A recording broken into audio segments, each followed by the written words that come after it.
Interview time. Interview time.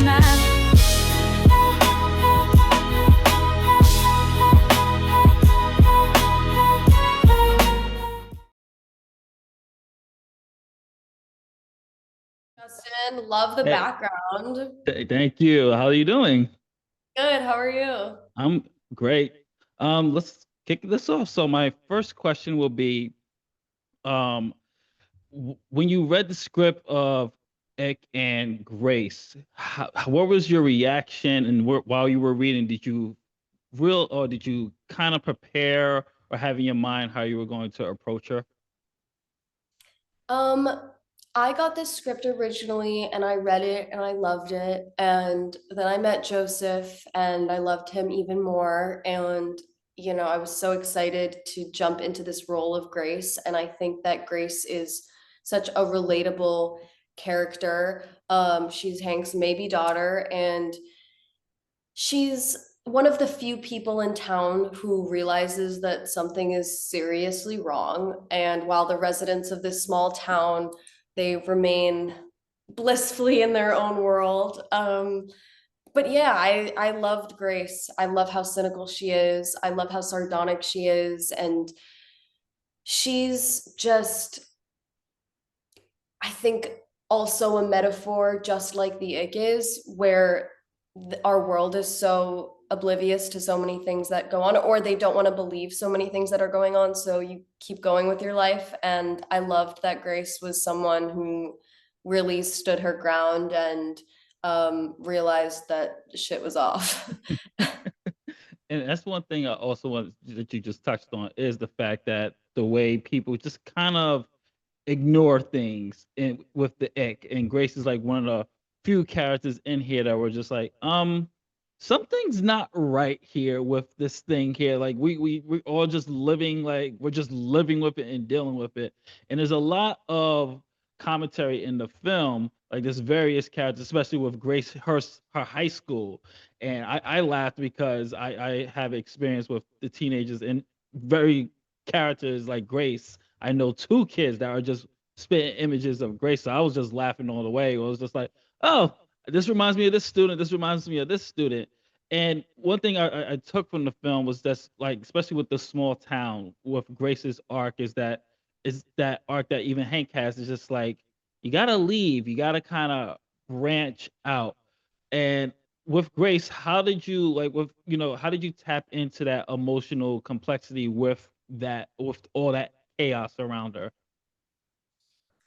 um, I think it's about family, and I think at the end of the day, there's so much learning going on for Hank and for Grace, and they're both living life for the first time, and they're both going through different things, but similarly learning and similarly changing.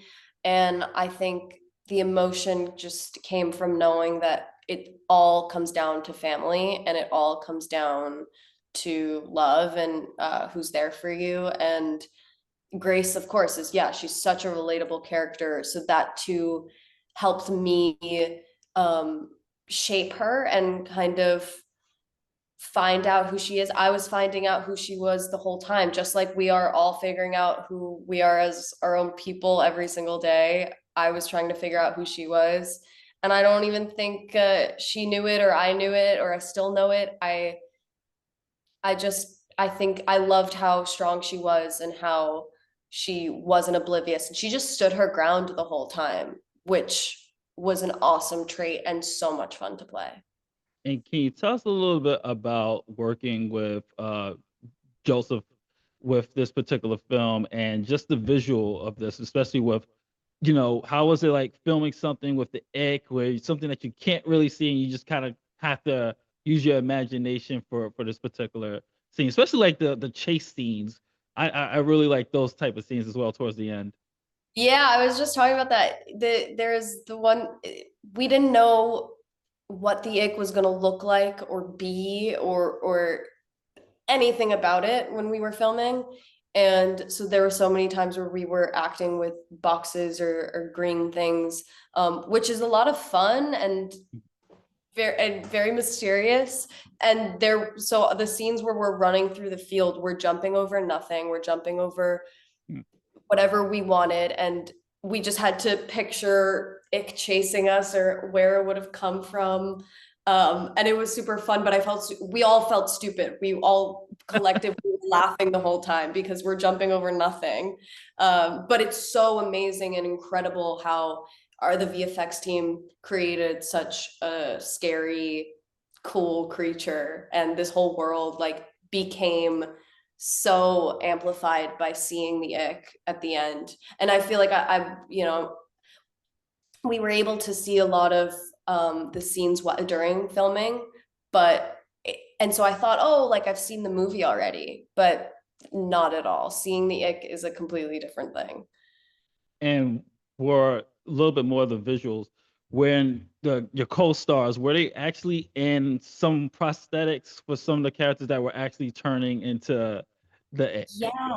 What the other thing is, there's so much visual effects, but there was also a lot of hours of makeup time, not for me, but for a lot of actors. For Harrison, he had to stay in hair and makeup for so long, getting all of the ick put on him. It looked so cool in person.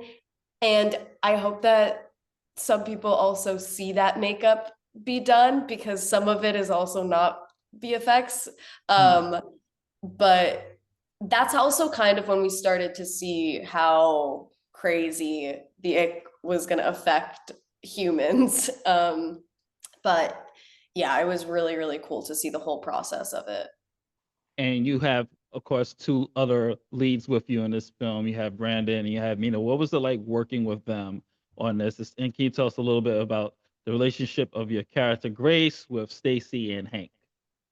Yeah, I mean, Mina is such a warm, like ball of light. Like she came into the room and I think everyone had a smile on their face, and I was so excited to meet her because she's such an icon. And they say never meet your heroes, but she's someone I hope a lot of people get to meet in their life. She's so awesome. And Brandon was just so warming, and we shot the last scene of the movie first. So we had this super intimate father-daughter scene, I would say, right off the bat.